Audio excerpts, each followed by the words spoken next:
Drama serial महरूम की next episode में आप लोग देखेंगे कि आखिरकार मीर जाहिद ने जो चाल चली थी उसकी चाल हो गई है नाकाम, क्योंकि जायरा बहुत अच्छे तरीके से समझ चुकी है कि उसे उस घर में रहने नहीं दिया जाएगा। वो ये बात भी बहुत बहुत ही अच्छे तरीके से समझ चुकी है कि उसे घर से निकलवाने का सबसे बड़ा मकसद मीर जाहिद, जोया और उसकी माँ का है, क्योंकि वो लोग नहीं चाहते कि ज़ायरा उमैर की ज़िंदगी में रहे। इसलिए ज़ायरा तमाम तर बातों को भूल भुलाकर घर वापस आ जाती है, देती है डोर बेल। जोया जब दरवाज़ा खोलती है तो वो ज़ायरा को देखकर एकदम शॉक्ड हो जाती है और पूछती है कि तुम आखिरकार यहाँ क्या लेने के लिए आई हो।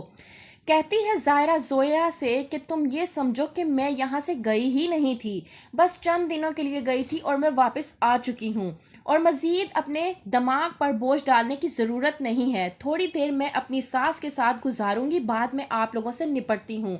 और वैसे भी बहुत टाइम हो चुका है आपको हमारे घर में रहते हुए।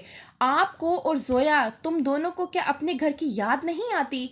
ये बात जान रखो कि मैं इस घर में आ गई हूँ और बहुत जल्द तुम दोनों को तुम्हारे घर भिजवा कर ही रहूंगी।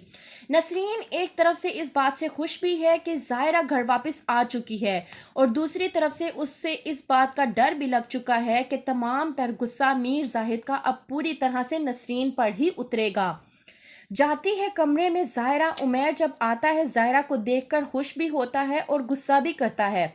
कहता है कि तुम यहाँ पर क्या लेने आई हो? ज़ायरा कहती है कि मैं घर वापस आ चुकी हूँ और घर वापस आकर अपने रिश्ते को एक नया मौका देने की कोशिश मैं कर चुकी हूँ। अब तुम्हारी बारी है कि तुम हमारे रिश्ते को एक नया मौका देने की कोशिश करो। और दूसरी बात यह कि मैं सोच भी नहीं सकती थी कि तुम लोगों की बातों में आकर मेरे साथ इस तरह से करोगे। कहता है उमैर कि कोई भी तुम्हारे बारे में इस तरह से बात करेगा तो मैं बर्दाश्त नहीं कर सकता।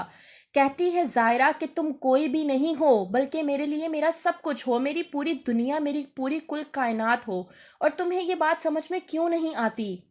थामता है उमैर ज़ायरा का हाथ और कहता है कि अब आइंदा ऐसा कुछ नहीं होगा। ज़ायरा कहती है कि नहीं, मैंने घर वापस आकर अपने हिस्से की कोशिश कर दी है। अब इस रिश्ते को मज़ीद बचाने की कोशिश तुम्हारी तरफ से होगी, और जब ये कोशिश शुरू हो जाएगी तब ही तुम मेरा ये हाथ थामना। दूसरी तरफ जाती है जोया की माँ अपने भाई मीर जाहिद के पास और जाकर कहती है कि वो लड़की वापस आ चुकी है, और उसने आते साथ मुझे और जोया से ये कहा है कि बहुत जल्द वो हम दोनों को इस घर से बाहर निकलवाएगी, और ये भी कहा है कि हमारा घर ये नहीं है। जाहिर सी बात है उसने हमें ये अल्फाजात बोल दिए हैं, तो ये भी जान रखो कि बहुत जल्द तुम्हारी भी बारी आएगी। मीर जाहिद कहता है कि वो बदबख्त लड़की ये सब कुछ किस तरह से कह सकती है, और मैं सोच भी नहीं सकता कि वो वापस किस तरह से आ गई। मेरा वार हाली हाथ नहीं जा सकता, पर आप इत्मीनान रखें, मैं इस लड़की को बहुत जल्द इस घर से बाहर निकाल कर रहूँगा। पूरा का पूरा गुस्सा उतारने के लिए मीर जाहिद आ जाता है नसरीन के पास और उसे मारने की कोशिश करता है कि ज़ायरा आकर मीर जाहिद का हाथ पकड़ लेती है। कहता है मीर जाहिद कि तुम्हारी इतनी जुर्रत कि तुमने मेरा हाथ पकड़ा। कहती है ज़ायरा कि अगर ये हाथ बरसों पहले किसी और ने पकड़ लिया होता तो आज ये नौबत ना आती, और वैसे भी ये सब कुछ जो आप कर रहे हैं इसे डोमेस्टिक वायलेंस कहते हैं, और अगर आप अब भी बाज ना आए तो मुझे मजबूरन पुलिस को बुलाना पड़ेगा। तो बेहतर ये है कि आप अपनी हद में रहें। क्या होगा आगे मजीद मीर जाहिद के साथ, क्या करेगी ज़ायरा? जानने के लिए देखते रहिए ड्रामा सीरियल महरूम।